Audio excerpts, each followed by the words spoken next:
Okay, so let's go ahead with more on gravitation. तो last lecture में हमने potential energy का formula derive किया था, and if you remember potential energy का फॉर्मूला हमारे पास था G capital M small m 1/r initial minus 1/r final. This is the formula that you have. Good. Now for convenience हम क्या करते हैं, हम इनिशियल डिस्टेंस को हमेशा इंफिनिटी मानते हैं और फाइनल डिस्टेंस को हम मान लेते हैं r। ऐसा क्यों करते हैं? इलेक्ट्रोस्टैटिक्स याद होगा, मैंने कल आपको एग्जांपल भी दिया था। पोटेंशियल एनर्जी निकालना है तो आप चार्जेस को कहां से ला रहे थे? इंफिनिटी से ला रहे थे। तो पहला चार्ज लाया इंफिनिटी से, एक पॉइंट पे रख दिया, यहाँ पे रख दिया somewhere over here, right. Then you bring another charge from infinity. Why? क्योंकि इंफिनिटी, यू सी, ग्रेविटेशन हो या फिर इलेक्ट्रोस्टैटिक्स हो, फोर्स इज 1/r²। तो डिस्टेंस जितना ज्यादा होगा फोर्स उतना ही कम होगा। तो इंफिनिटी पे अगर चार्ज है तो डिस्टेंस इंफिनिटी मतलब फोर्स 0।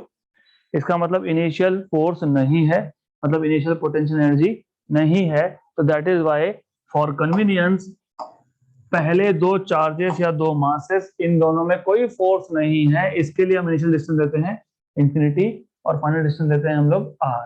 तो therefore potential energy U is equal to G capital M small m 1/infinity minus 1/r। तो 1/infinity इज 0। तो पोटेंशियल एनर्जी का फॉर्मूला बन जाता है minus G capital M small m by r। अब इसी को आप लिख सकते हो, सेम फॉर्मूला आप लिख सकते हो, सिर्फ मैं क्या कर रहा हूं, मैं minus G capital M by R को अलग लिखता हूं और स्मॉल m को अलग लिख देता हूं। Capital M was mass of earth, correct. तो ये जो ब्रैकेट है जिसमें universal gravitational constant mass of अर्थ और स्मॉल r है, इसको आप बोलते हो ग्रेविटेशनल पोटेंशियल। किसका? अर्थ का। क्यों? मैंने आपको बताया था, मैंने आपको इलेक्ट्रोस्टैटिक पोटेंशियल बताया था। मैंने आपको बताया था कि आपके पास ऑलरेडी एक चार्ज है Q1 ए पॉइंट पे, दूसरा से पॉइंट है, चार्ज नहीं है, और ये जो दूसरा पॉइंट है B, ये Q1 के इलेक्ट्रिक फील्ड में है। और आप दूसरा चार्ज कहां से ला रहे हो? इंफिनिटी से ला रहे हो, और इंफिनिटी से लाके कहां रख रहे हो आप इस चार्ज को? You are keeping it at this point B।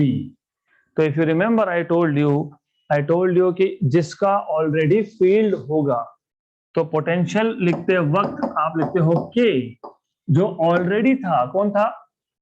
Q1 by R, where R is distance between A and B। तो ये जो आप Q1 लिखते हो, दैट इज सोर्स चार्ज, क्योंकि ये ऑलरेडी था, मतलब इस फील्ड का सोर्स कौन है? Q1। सिमिलरली जब आपके पास एक मास है स्मॉल m, उसको आप अर्थ के, if you remember, you must remember, that is why each and every derivation is important. हमारे पास जो ये स्मॉल m मास है, ये अर्थ की फील्ड में है, फिर आपने इसको मूव किया, तो पोटेंशियल किसका? अर्थ का। तो रिमेंबर, जो मास फील्ड प्रोड्यूस कर रहा है उसका। तो यहाँ पे what you can do is, in this case, minus G capital M by small r is nothing but potential। किसका पोटेंशियल? अर्थ का पोटेंशियल, क्योंकि सोर्स मास कौन सा था? अर्थ था, right, into m। Correct? This is what you need to know. Good, clear यहां तक? अब अगर मैं इसको जनरलाइज करूं, let us generalise it. What do I mean by generalise? Let us say कि हमारे पास अर्थ और मास नहीं है, हमारे पास दो मासेस है। हमारे पास एक मास है m1 और दूसरा मास है m2। m1 and m2, we have two masses separated by a distance of r।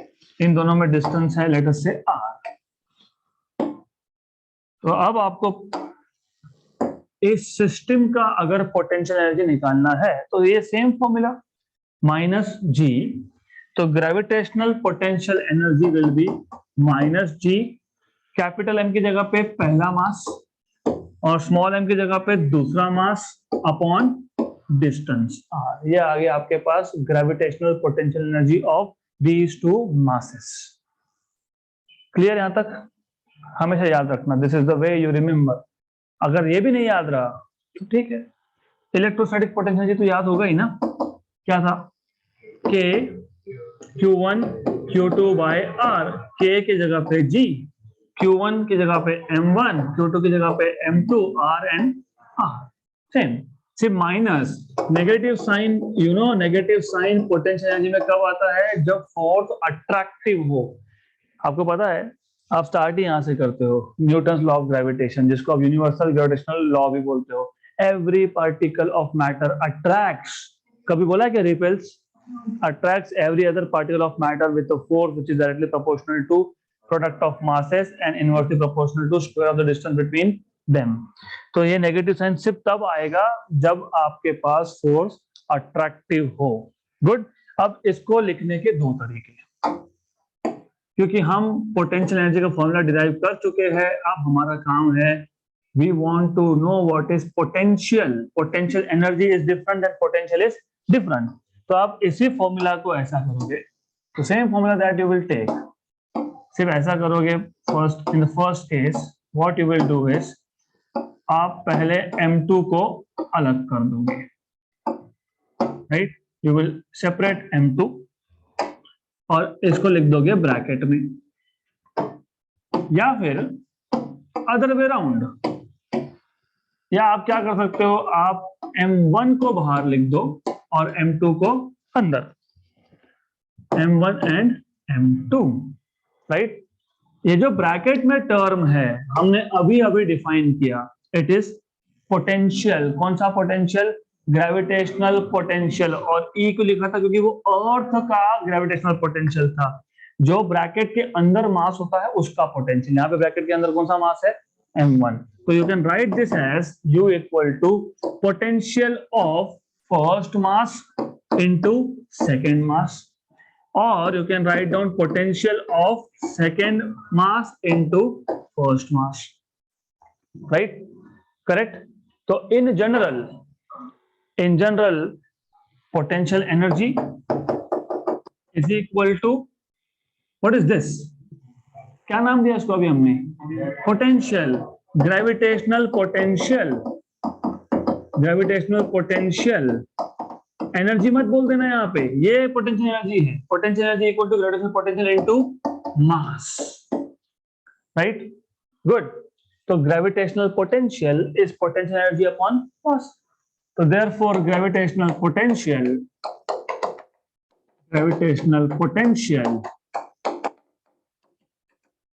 Is equal to potential energy upon mass. Clear? अभी भी कुछ थोड़ा सा कंफ्यूजन है, मैं क्लियर कर देता हूँ, नो वरीज। इलेक्ट्रोस्टैटिक समझ में आया तो अपने आप समझ में आ जाएगा। तो इलेक्ट्रोस्टैटिक से पहला फोकस होना चाहिए। देखो प्रॉब्लम क्या है, मैं वापस समझाता हूँ, अच्छे से ध्यान दो। आपके पास एक भी चार्ज नहीं है, आप पहला चार्ज लेके आए, कहां से लाए? इन्फिनिटी से लाए। वर्क डन हुआ क्या? नहीं हुआ।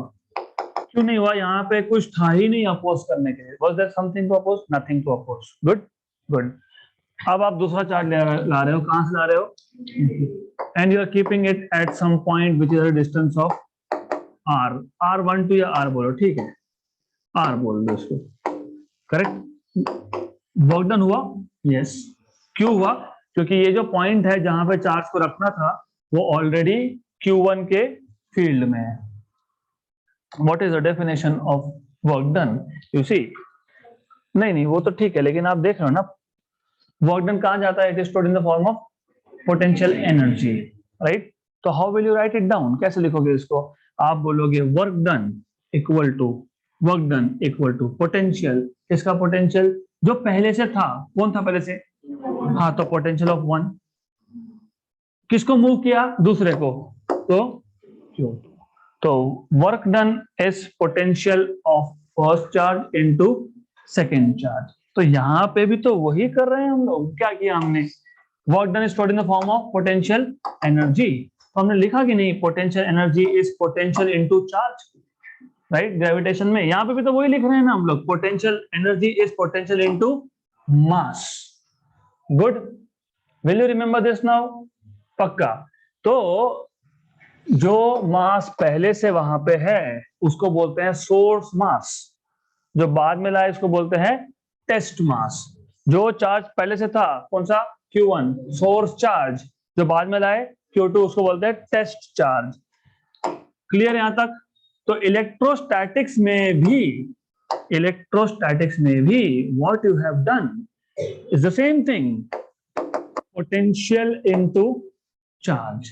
अब एक और अल्टरनेट तरीका है समझने का, there's one more way out to understand the same thing. What potential? पहला चार्ज लाए, no work is done, nothing to oppose, कोई भी अपोज करने था नहीं तो work is not done. Clear यहां तक? दूसरा चार्ज लाए, work is done because there was a field of charge Q1 to oppose Q2. The amount of work done, क्योंकि work done is energy which can neither be created nor be destroyed. कहाँ गया energy, कहाँ store हुआ, system of charges में, right? इसको क्या बोलते हो, potential energy, electrostatic potential energy. अब इलेक्ट्रोस्टैटिक पोटेंशियल एनर्जी और इलेक्ट्रोस्टैटिक पोटेंशियल में एक ही डिफरेंस है। अगर ये जो चार्ज Q2 चार्ज जो आप इन्फिनिटी से ला रहे थे, अगर ये +1 कूलम होता, अगर इसकी वैल्यू होती +1 कूलम, तो इस चार्ज को इन्फिनिटी से लाके इस पॉइंट पे रखने में वर्क डन तो होगा ही। क्यों होगा? क्योंकि there is Q1, field of Q1, right? Clear? लेकिन अब चार्ज कौन सा था, +1। इसको फिजिक्स के लैंग्वेज में बोलते हैं यूनिट, मतलब 1, पॉजिटिव, क्योंकि क्या है, positive. So the amount of work done to bring unit positive charge from infinity is known as potential. अगर +1 कूलम को छोड़ के कोई भी और होता उसको बोलते पोटेंशियल एनर्जी, लेकिन +1 कूलम में तो बोलेंगे पोटेंशियल। तो पोटेंशियल एनर्जी और पोटेंशियल में कोई डिफरेंस नहीं है। पोटेंशियल एनर्जी तब बोलते हो जब सेकेंड चार्ज की वैल्यू +1 कूलम नहीं होती, और पोटेंशियल तब बोलते हो जब सेकेंड चार्ज जो आप इन्फिनिटी से ला रहे हो उसकी वैल्यू होती है +1 coulomb. So electrostatic potential can also be defined as the energy spent in moving unit positive charge from infinity to that point. Correct? Clear यहां तक? अब पॉइंट ये है, मेरे पास नहीं है, I don't have +1 coulomb charge. Potential energy का formula क्या था, K Q1 Q2 by I square, नहीं, स्क्वायर मतलब फोर्स होगा वो, ये है पोटेंशियल एनर्जी। मैंने इसलिए कल भी बताया था, मैं और एक बार बता रहा हूं, you need to pay attention at 4 formula, क्योंकि वही इलेक्ट्रोस्टैटिक्स में, वही ग्रेविटेशन में, एक है फोर्स, फोर्स में के, दोनों चार्जेस, क्योंकि फोर्स कभी भी सिंगल चार्ज कैसे होगा, खुद पे फोर्स लगाते हो क्या तुम? नहीं, तो चार्ज क्यों लगाएगा, अर्थ क्यों लगाएगा? नहीं ना। हाँ, तो फोर्स बिटवीन 2 पार्टिकल्स, अगर ग्रेविटेशनल फोर्स होगा तो फोर्स बिटवीन 2 मासेस, इलेक्ट्रोस्टैटिक होगा तो बिटवीन 2 चार्जेस। क्लियर? अब इसके बाद आती है इलेक्ट्रिक फील्ड की बात। इलेक्ट्रिक फील्ड में एक ही चार्ज होता है, सोर्स चार्ज। फिर आता है पोटेंशियल एनर्जी। पोटेंशियल एनर्जी और फोर्स में एक ही डिफरेंस है, that is you don't have a square here. Then आता है इलेक्ट्रोस्टैटिक पोटेंशियल। इलेक्ट्रोस्टैटिक पोटेंशियल और इलेक्ट्रिक फील्ड में एक ही डिफरेंस है, that you do not have a square here. Is this clear? अब क्वेश्चन ये था कि हमें इलेक्ट्रोस्टैटिक पोटेंशियल डिफाइन करना है, जो by definition is the amount of energy spent to bring unit positive charge from infinity to that point. लेकिन मेरे पास +1 कूलम चार्ज नहीं है, वो छोड़ के सब है, 10 कूलम भी है, 20 भी है, 1.1 भी है, लेकिन 1 नहीं है। तो फिर क्या करेंगे, डिफाइन नहीं करेंगे हम पोटेंशियल को। ऐसा तो नहीं कर सकते ना, नहीं मेरे पास चार्ज ही नहीं है तो मैं डिफाइन नहीं करूंगा। तो what you will do is, बोले कोई बात नहीं, चलो नहीं तो नहीं, पोटेंशियल एनर्जी डिफाइन कर ही सकते हो ना, कर सकते हो क्या? यस। इलेक्ट्रोस्टैटिक पोटेंशियल डिफाइन करने के लिए Q2 की वैल्यू क्या होनी चाहिए थी, +1 है क्या? हाँ, तो फिर सिंपल सिंपल सिंपल दोनों को आप डिवाइड कर दो, हो गया कैंसल, हो गया +1 कूलम, राइट। +1 नहीं है तो फिर जो है उससे डिवाइड कर दो, बन गया, गायब हो गया Q2। इसको बोलते हो, क्या बोलते हो, पोटेंशियल। तो पोटेंशियल, तो अभी what do you see, potential is potential energy upon charge, correct. कौन सा potential, electrostatic potential is potential energy, कौन सी potential energy, electrostatic upon charge. मैंने भी यहां वही बोला है। Do you see, I have just said somewhere over here, यहां पे मैंने अभी अभी लिखा था, you see potential energy is gravitational potential into mass. Potential gravitational electrostatic, potential energy gravitational, यहाँ पे electrostatic, divide by mass divide by charge. कौन सा चार्ज से डिवाइड किया, टेस्ट से। यहाँ पे किससे डिवाइड किया, टेस्ट से, क्योंकि सोर्स तो अर्थ था, राइट।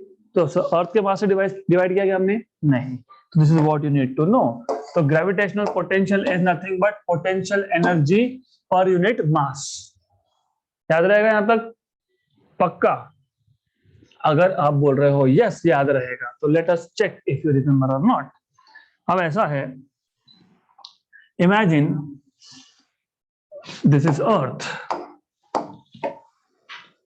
और हमारे पास एक मास है, सम मास m, वो पहले लोकेशन नंबर 1 पे था, गुड। जब लोकेशन नंबर 1 पे था तब पोटेंशियल एनर्जी था U1, that is given by of course potential energy U1। और पोटेंशियल कैसे फाइंड करोगे, potential is potential energy upon mass. तो potential V1 is equal to potential energy, potential energy को किससे डिनोट करते हो, U। तो U1 बाय m, ये हो गया ग्रेविटेशनल पोटेंशियल। कौन से पॉइंट पे, पॉइंट नंबर 1 पे।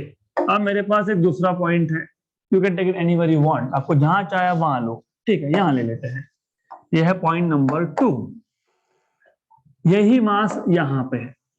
इस पॉइंट नंबर 2 पे पोटेंशियल कितना होगा, पोटेंशियल एनर्जी अपॉन मास, राइट, करेक्ट। आप बोलोगे पोटेंशियल एनर्जी क्यों चेंज हुआ, अब पोटेंशियल एनर्जी डिस्टेंस पे डिपेंड करता है कि नहीं। m1 m2 बाय r कहां से मेजर किया था, सेंटर ऑफ अर्थ से। तो ये r और ये r अलग है कि नहीं है, तो पोटेंशियल एनर्जी अलग होगा कि नहीं होगा, वेरी गुड। तो आपको मिल गया यहाँ पे 2 डिफरेंट पॉइंट पे 2 पोटेंशियल, राइट। अब अगर आपको, जैसे आपने इलेक्ट्रोस्टैटिक पोटेंशियल डिफरेंस डिफाइन किया था, वैसे ही आप ग्रेविटेशनल पोटेंशियल डिफरेंस डिफाइन करोगे। तो gravitational potential difference, how do you define gravitational potential difference, simple final potential minus, what was final potential, u2 by m minus u1 by m, u2 minus u1 by m, right. But do you remember, change in potential energy is work done, so this is work done per unit mass, correct. So gravitational potential difference is work done per unit mass, ये याद रखना, clear यहाँ तक। तो what do you know so far is potential energy का formula, general formula Gmm 1 by r initial minus 1 by r final, then you take initial point as infinity and final point as r, तो आपको मिल गया this formula for potential energy, correct. अब जब आपको मैं पूछता हूं कि what is potential energy, आप बोलते हो mgh, don't you say mgh, बोलते हैं ना mgh, हाँ, तो ये mgh कहां से आया फिर, तो you need to see what is the connection of potential energy with mgh, तो देखते हैं, वो भी देखेंगे, connection of potential energy with mgh, let's see what is the connection of potential energy with mgh, right. So what we need to do here is, let us take earth, so we have earth, और अर्थ के ऊपर we have mass m, good good. मान लो ये कहीं तो था initially at some height h, right, या फिर पहले सरफेस पे भी रख सकते हो, if you want you can keep it on the surface also. तो पहले कहाँ था, सरफेस पे, फिर कहाँ गया, एट हाइट h, और हाइट कहाँ से मेजर करते हो, always from the surface, right, good. तो जब ये ए पॉइंट पे था, ए पॉइंट पे था तो इसका सेंटर से डिस्टेंस कितना है, r1 इक्वल टू r। जब ये बी पॉइंट पे गया तो इसका सेंटर से डिस्टेंस कितना है, r2 equal to r plus h, correct. तो initial potential energy, initial potential energy, what is the formula of potential energy, minus G m1 मतलब मास ऑफ अर्थ, m2 मतलब mass of this object upon distance. Initial distance कितना है, ये हो गया initial potential energy. Clear यहां तक। Final potential energy, finally object कहां पे है, बी पॉइंट पे, minus G mass of earth, mass of object, what is distance, R plus H. अब अगर मैं change in potential energy measure करता हूं, और याद रखना फिजिक्स में चेंज मतलब फाइनल माइनस इनिशियल, तो U2 minus U1, what is U2, minus G capital M small m upon r plus h, minus of minus, ये भूल गए तो गए काम से, G M M by r। तो what you will get is, जो ठीक है, पहले एक स्टेप बढ़ा लूंगा मैं, G M M upon r plus h plus G M M upon r। अब इसमें आप capital G capital M small m निकाल लो common, minus 1 by r plus h plus 1 by r। तो this is what you can write is capital G capital M small m और 1 by r minus 1 upon r plus h, cross multiply, you will get gmm r plus h minus r upon r into r plus h, cancel and cancel, capital G capital M h upon r into r plus h। Good, clear यहां तक।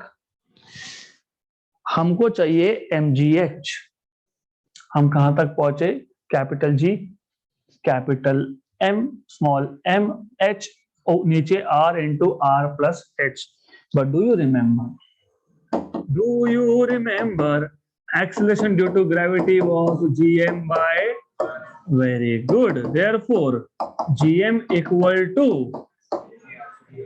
put it here, therefore change in potential energy is gm की जगह पे g r square m, ये h और ये r into r plus h, ये और ये कैंसल आउट हो गया। गुड। अब आप एक काम करो, आप इसको लिख लो, m और ये g और ये h, क्या बचा, r, और ये क्या है h, r plus h, correct. Then what, इसके बाद क्या करोगे, अच्छा h डबल लिख दिया मैंने, ठीक है, h को हटा देंगे, इसके बाद क्या करेंगे, do you remember I told you if height is very very less than r, इसका मतलब r plus h is approximately equal to r। Example what is radius of earth, 6400 kilometre, मैंने हाइट ले लिया 2 kilometre, isn't 2 very very less than 6400, है ना, तो फिर 6400 प्लस 2 इज अप्रोक्सीमेटली 6400, तो r प्लस h को आपने बोल दिया r, हाँ, तो ऊपर r नीचे r कैंसिल नहीं होगा, तो क्या आएगा mgh। तो इन रियलिटी जब आप बोलते हो potential energy mgh, that's not true, you are saying change in potential energy mgh। Real life example, I have let us take, this is an object, water bottle, इसका मास मान लो 1 kilogram है, g की value 10 है, ये पहले था ground पे on the floor, right. अब मैंने इसी वाटर बॉटल को, same water bottle, I am lifting it up, मान लो ये डिस्टेंस है 2 मीटर, रफली 6 फीट, 6 फीट है तो 2 मीटर, लग गया यहाँ पे. What is height now? 2 meter. What was m? 1. Right? G की value 10. 1 into 10, 10. H is 2. 10 into 2, 20. Potential energy is 20 joule. In reality, this is change in potential energy. क्योंकि पहले जब ग्राउंड पे था तो कुछ पोटेंशियल एनर्जी था, राइट? था ना, जीरो तो नहीं था, हो ही नहीं सकता जीरो. अगर ये अर्थ की ग्रेविटेशनल फील्ड में तो जीरो पोटेंशियल एनर्जी नहीं होगा इसका, राइट? आपका भी नहीं है zero potential energy. Your potential energy is also something, right? फिर आप अगर आप अपार्टमेंट में रहते हो, आप चले गए 10वें फ्लोर पे, तो there is change in potential energy, right? Right? अगर एक ऑब्जेक्ट है, एक बॉल है, आप नीचे से उठा के लेके गए 10th फ्लोर पे, तो क्या चेंज हुआ? मैंने एक लेक्चर में बताया था कि ये जो चेंज इन पोटेंशियल एनर्जी है ना, ये कहां से आता है? वर्क डन से. क्योंकि आपने उठाया, मतलब आपने वर्क किया और लेके गए 10th फ्लोर पे, राइट? तो work is energy which can neither be created. कहां गया? Stored in the form of potential energy. Verify करना है, कर सकते हो. कैसे? हाइट से रिलीज कर दो बॉल को, इट विल स्टार्ट मूविंग. मतलब जो पोटेंशियल एनर्जी था अब वो काइनेटिक में कन्वर्ट होने लगा. This is an example. नहीं तो कोई भी बॉल ऊपर से नीचे आता ही नहीं, क्योंकि उसमें जब आप उसको ऊपर लेके गए तो वो work done is stored in the form of potential energy which can later be used to perform, to convert it into kinetic energy. Clear है यहां तक? If this is clear, now next topic is escape velocity. Good, easy. Escape velocity. अब इसमें करना क्या है, आपको सिर्फ इतना पता होना चाहिए, और escape velocity का डायरेक्टली वैल्यू पता है तो sufficient, good enough. 11.2 kilometre per second. But ठीक है, कभी कभी फॉर्मूला भी चाहिए होता है. तो escape velocity का मतलब क्या? हमारे पास एक ऑब्जेक्ट है और वो ऑब्जेक्ट जो है वो इनिशियली अर्थ के सरफेस पे है, और आपको इस ऑब्जेक्ट को अर्थ की ग्रेविटेशनल फील्ड में से एस्केप करवाना है, right? You want this object to leave earth gravitational field. Good. तो हम हमेशा एस्केप वेलोसिटी का इक्वेशन डिराइव करने के लिए 2 पॉइंट लेते हैं. एक होता है अर्थ का सरफेस, मतलब ऑब्जेक्ट पहले कहां था? अर्थ के सरफेस पे था. अब इसको एस्केप करवाना है, मतलब इसको हमको वेलोसिटी देना पड़ेगा. जितना ज्यादा वेलोसिटी दोगे उतना ऊपर जाएगा, फिर नीचे आ जाएगा. और वेलोसिटी बढ़ा दिया तो और ऊपर जाएगा, फिर नीचे आ जाएगा. You are increasing the velocity. कौन सा? Vertical velocity. एक पर्टिकुलर वेलोसिटी होगी vertical, for which the object will never come back, उसको बोलते हो एस्केप. तो डिफाइन कैसे करते हो? The minimum vertical velocity given to an object from the surface of Earth so that it never comes back, मतलब it escapes Earth gravitational field. Escape मतलब आपको पता है gravitational force m1 m2 by r square. Gravitational force zero तभी होगा जब distance infinite हो. दो ऑब्जेक्ट का डिस्टेंस जब बढ़ते जाएगा तो फोर्स कम होते जाएगा, ट्रू. लेकिन जीरो कब होगा? तो आप कब बोल सकते हो कि अर्थ की ग्रेविटेशनल फील्ड से ऑब्जेक्ट चला गया? जब डिस्टेंस हो जाएगा इंफिनिटी. इसलिए 2 पॉइंट लेते हैं, एक अर्थ का सरफेस, दूसरा इंफिनिटी. अब इनिशियल पॉइंट कौन सा है? अर्थ का सरफेस. तो अर्थ के सरफेस पे ऑब्जेक्ट जब होगा तो उसका इनिशियल पोटेंशियल एनर्जी होगा minus g mass of earth, mass of that object, right, upon initial distance. क्योंकि initial distance कितना है? radius of earth. यहाँ तक क्लियर? इनिशियल काइनेटिक एनर्जी, क्योंकि मुझे इस ऑब्जेक्ट को एस्केप करवाना है तो मैं इसको वेलोसिटी दूंगा, अपने आप तो जाएगा नहीं. तो एस्केप करवाना है तो आप इसको वेलोसिटी दोगे, मतलब आप इसको काइनेटिक एनर्जी दोगे. और काइनेटिक एनर्जी का फॉर्मूला क्या है? Half M V square. लेकिन कौन सा वी? एस्केप, क्योंकि हमको इसको एस्केप करवाना है. तो टोटल एनर्जी क्या आ गई? Total energy is kinetic plus potential. What is kinetic? Half M V square minus G capital M small M by R. Total energy initial, ये इनिशियल टोटल एनर्जी है, इक्वेशन नंबर 1। दूसरा point कौन सा लिया आपने? इन्फिनिटी। इन्फिनिटी दूसरा point है। Infinity मतलब फाइनल पोटेंशियल एनर्जी होगा जीरो। क्यों zero? G M M distance कितना? इन्फिनिटी डिस्टेंस और डिनोमिनेटर में इन्फिनिटी मतलब जीरो। और काइनेटिक एनर्जी कितना? जीरो। क्यों zero? Think think think think. देखो ऐसा है, लॉजिक लॉजिक है।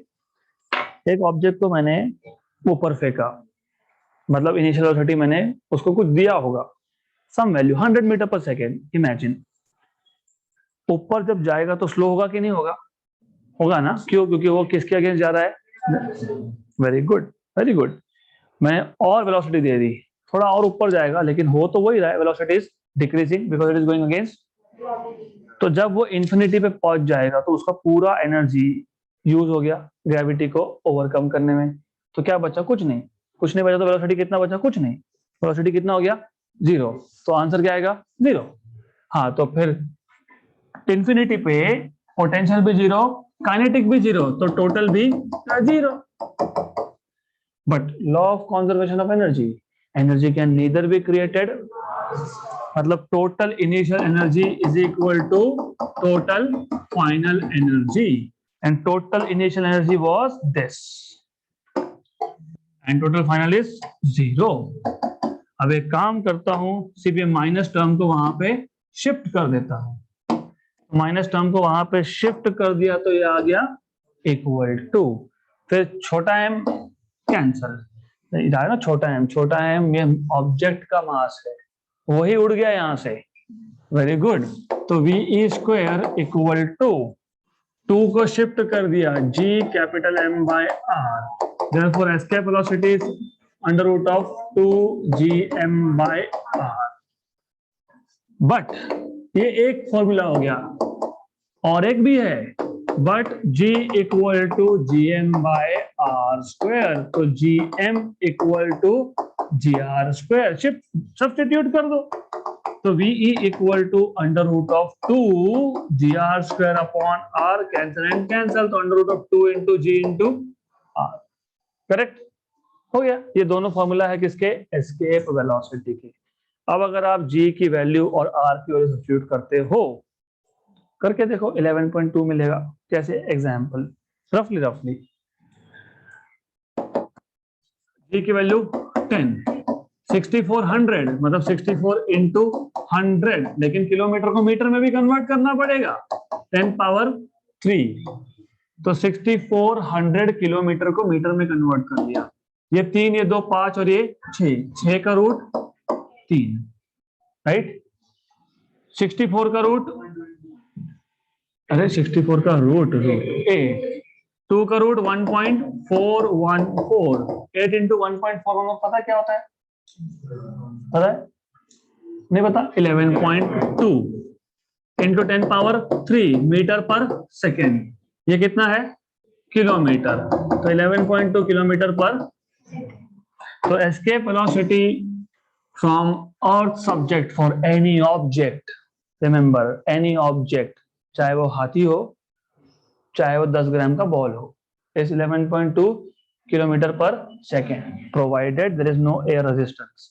हमने एयर फ्रिक्शन की बात नहीं की यहाँ पे। मैं इसलिए बोलता हूँ कि आप जिसके साथ बात कर रहे हो, जो आपके साथ बात कर रहा है, दोनों को एस्केप करवाने में सेम वेलोसिटी लगने वाला है। तो क्लास में गड़बड़ की तो एक ही रॉकेट पे 10-15 को बिठा दूंगा ऊपर, 11.2 की इसको स्पीड दे देंगे, गो, राइट। ऊपर जाके जितना बात करना है करो, नो इश्यूज। क्लियर यहां तक? तो 11.2 kilometre per second is very important. Then we saw projection of satellite. अब एक्चुअली प्रोजेक्शन ऑफ सैटेलाइट हम स्किप कर सकते थे, लेकिन देन क्रिटिकल वेलोसिटी, जिसको आप ऑर्बिटल वेलोसिटी बोलते हो, उसका इक्वेशन डिराइव करना ही पड़ेगा। तो ठीक है, प्रोजेक्शन ऑफ सैटेलाइट हम देख लेते हैं। प्रोजेक्शन ऑफ सैटेलाइट, अब first of all you should know कि there are 2 types of satellites, natural and artificial. Natural satellite जो नेचुरली हमारे पास है, और अर्थ के पास एक ही है, मून। मार्स के पास 2 है, फोबोस एंड डीमोस। जुपिटर के पास 60 के ऊपर है, सैटर्न के पास भी बहुत सारे हैं। तो those are natural satellites. Then you have artificial satellites. Artificial पे भी दो type, polar, equatorial. Equatorial satellite वो सैटेलाइट होता है जिसका ऑर्बिट इक्वेटोरियल प्लेन में होता है। फॉर एग्जाम्पल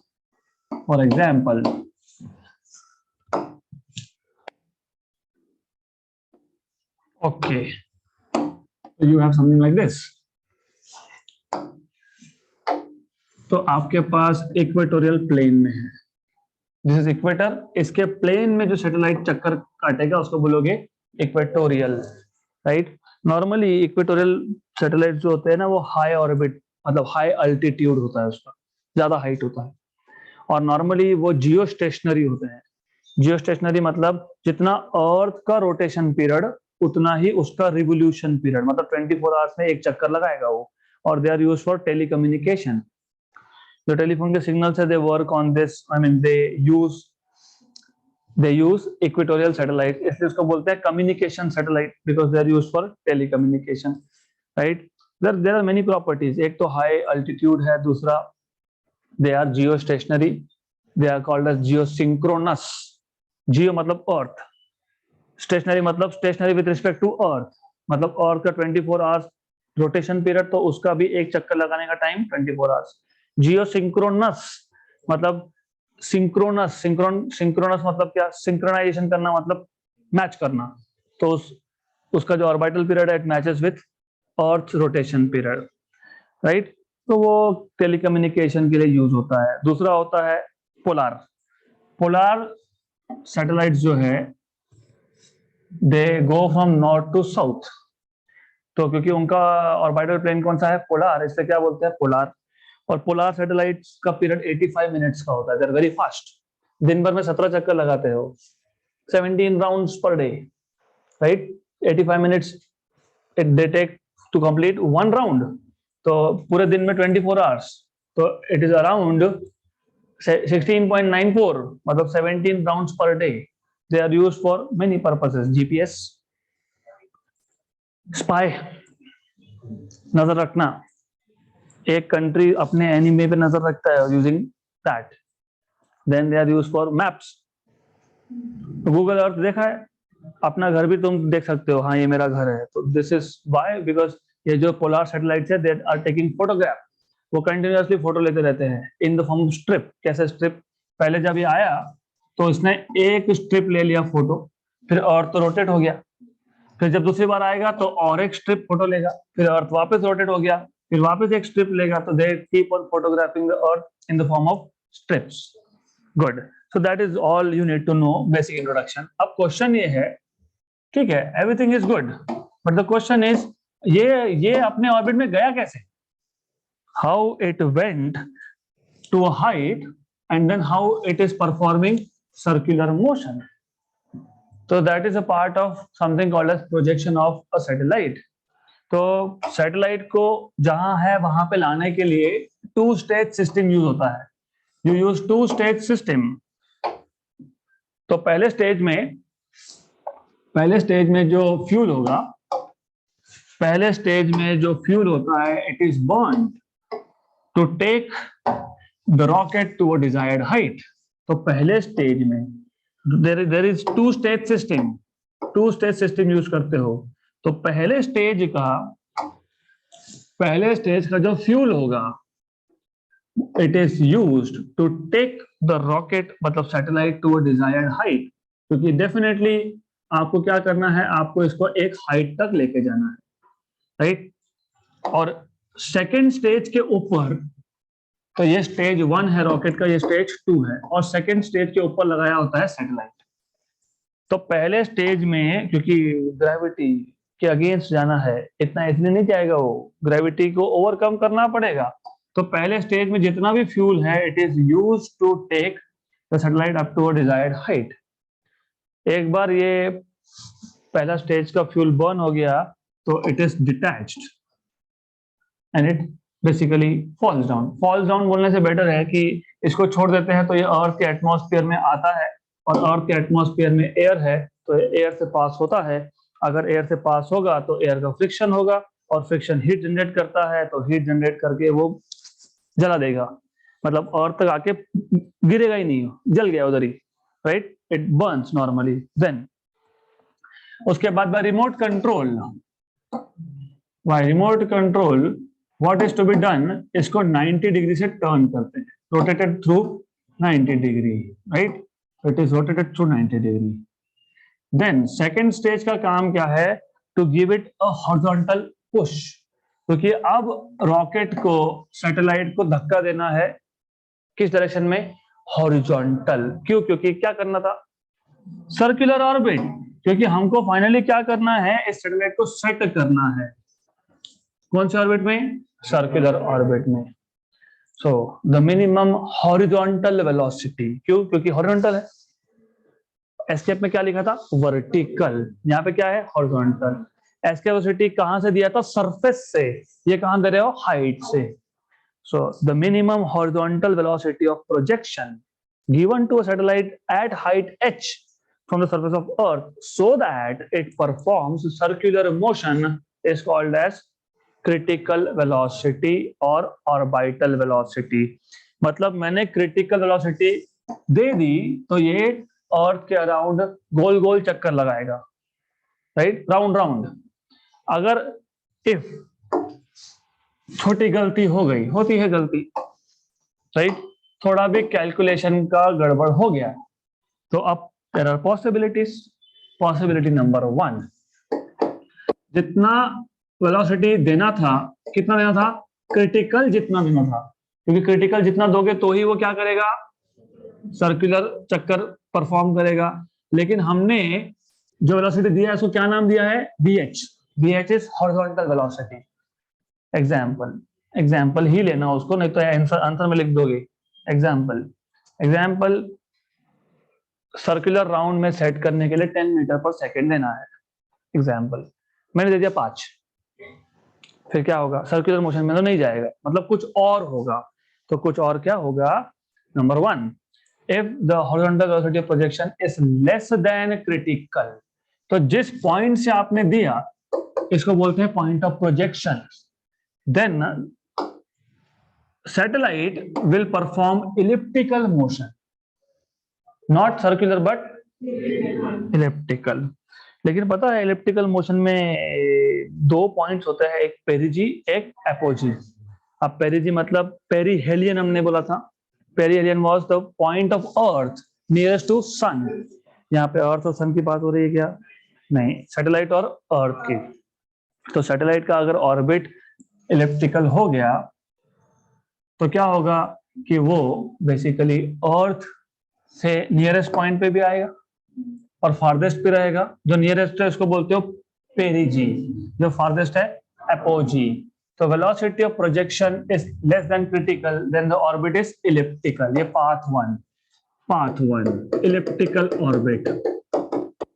इलिप्टिकल ऑर्बिट है तो 2 केसेस है, ओके, ये path one, path one 2 cases है। एक तो जहां से धक्का दिया वो पेरिजी बनेगा या फिर एपोजी बनेगा।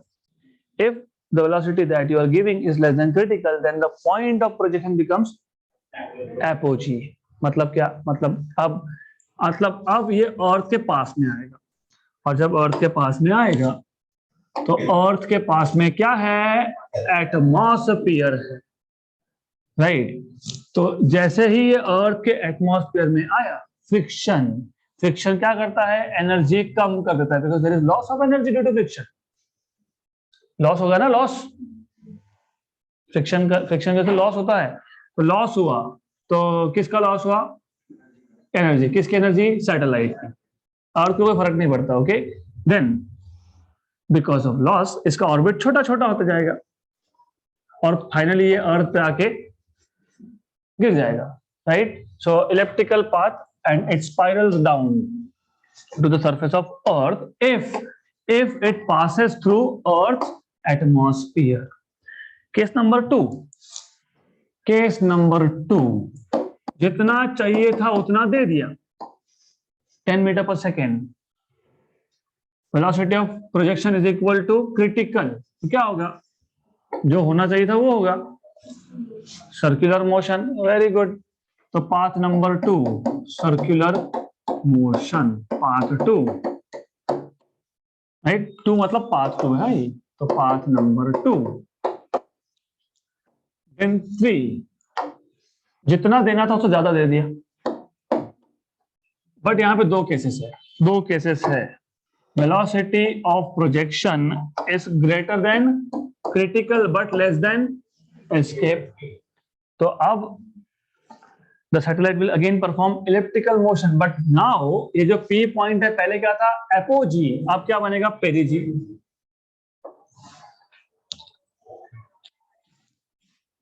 तो अब ये अर्थ के एटमॉस्फेयर में घुसता ही नहीं, तो लॉस होता नहीं है, तो ये अर्थ पे आके गिरेगा नहीं।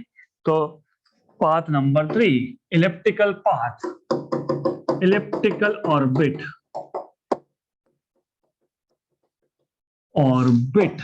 Path number 3। तो path number 3 good. Case number 4, if velocity of projection is equal to escape। अब ये गड़बड़ हो गई, भगा दिया आपने उसको, कहां पे, स्पेस में, तो it escapes via parabolic path, तो ऐसा जाएगा, या फिर वहां धक्का दिया तो फिर वैसे जाएगा, लेकिन जाएगा। तो this is path number 4, escapes, but escapes via parabolic path 4। तो पाथ नंबर 4। लास्ट केस, अगर मैंने इसको दे दिया वेलोसिटी ग्रेटर देन एस्केप, फिर तो पक्का जाना ही है, right, good. It escapes via hyperbolic path. Hyperbolic path थोड़ा सा फ्लैट होता है compare to parabola. Escapes, but this time escapes via hyperbolic path, path number 5, right. तो हमारा फोकस रहेगा यहाँ पे, we want to set the satellite into circular orbit. So in the next session we will derive equation for this, and there is one more thing, binding energy ka equation, that we will do, and we will start with numericals then. So that's it for today.